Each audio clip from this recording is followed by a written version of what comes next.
Hi. So today I am going to talk about release of product and services. In easy language we can call it incoming inspection, in-process inspection or final inspection. Now in general we do inspection knowingly or unknowingly. If you're in a grocery shop, if you are purchasing vegetables or fruits, we are always trying to see that whether they are fresh or not. In the medical store, when we are purchasing any medicine, at that time also we always see that whether it is within the shelf life or not. When you are writing anything on social media, at that time also you always ensure that the spelling is correct and there is no grammatical error. Similarly, when I am writing any blog, I also make sure that it is appropriate and there is no mistake. If we talk about ISO 9001 and IATF 16949, in clause number 8.6 and 8.6.1, they have specified 6 different requirements which needs to be met in order to ensure that the customer requirements are being taken care of. The first requirement is with respect to planned arrangement. The second requirement is that whether we are ensuring that there are appropriate stages where inspection is being done or not. The third one is with respect to evidences and the traceability. The fourth one is that are we following the control plan requirements or not? The fifth and very important requirement is that in case there is any change happening in any process, maybe internally or externally, if the organization is making sure that the inspection is being done as per that. And the last requirement is with respect to documentary information. So let me first start with the first requirement, that is with respect to planned arrangement. So it is the responsibility of organization to ensure that in case there is any specific requirement from the customer, whether it is being taken care or not. There are many customers who demand that before dispatch of their material, they need to communicate to them so that their representative can come and verify before release of the product. At times, the customer also appoint a third-party inspector who overview the production as well as the final inspection process, and only when the final inspector is approving the material can be dispatched. Many times organizations also have a system that before the release of material from the supplier end, sometimes they go there and check whether the product is meeting their requirement or not. So it's important to ensure that whether the plan arrangements are identified and implemented. Now there comes the second requirement, that based on this requirements, plan arrangement, whether they are appropriate stages which have been identified by the organization and whether it is being followed or not. Now if you look at an organization, a typical manufacturing organization, you will find there are many stages starting from new product development till the rejection of material. Whenever a new product is being developed, there may be some inspection that will be done at the time of verification and validation or maybe during prototype. Then it can be with respect to incoming inspection when the material is coming from supplier, or in-process inspection, or final inspection, which is also called PDI. Then in case the material is coming back from the customer, in case of any rejection, we also analyze that. Many times we also do the testing in our laboratory. So there are different kind of inspections that happen. So it is the responsibility of the organization to identify the appropriate stages where inspection has to be done. Now it brings in third point, that what kind of evidences and the traceability that organization has to maintain.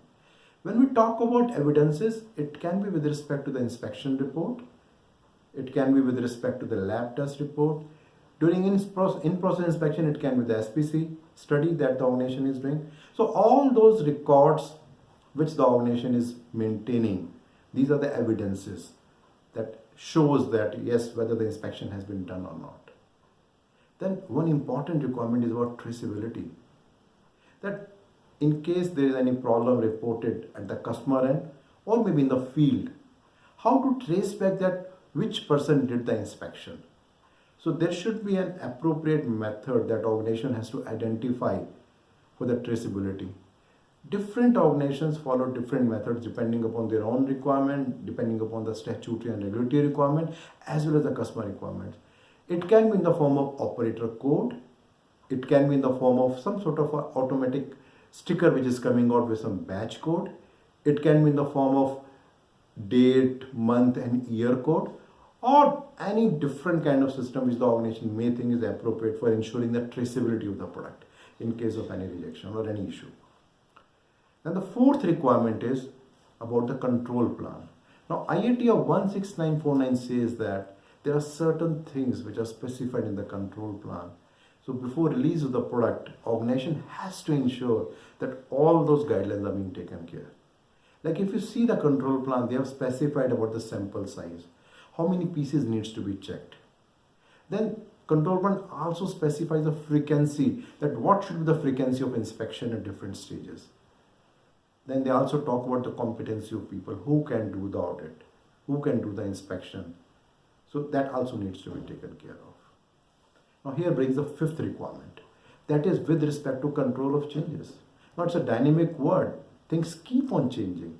So whenever anything is changing, whether it is changing our inspection plan, inspection standard or not. Now let's take an example of a customer complaint. So in case there is a customer complaint and the corrective action says that we'll increase the frequency of doing the inspection, say earlier we were doing in 4 hours, now we're doing 2 hours. Earlier the sample size was 5 pieces, now it is 10 pieces. And for quite some time, say for example, for coming 3 months, we'll do inspection of 2 more dimensions. Now whether all those things are being incorporated in different stages of the organization, starting from incoming inspection till the dispatch or not. So it's very important to ensure that whenever any change is happening, the inspection plan at different stages should get updated as per that. And the last and the most important, the sixth requirement, that is with respect to control of document. Now, whatever things that we are doing, it's important to ensure that there is an evidence with respect to that in the form of PDI report or incoming inspection report or SPC chart or whichever way the organization wants to keep it. Then there should be a retention period that for how long it needs to be kept, maybe 3 months, 6 months. In case of a new product development, it can go up to the life of the product. So depending upon the requirement, there should be a documented requirement what needs to be made.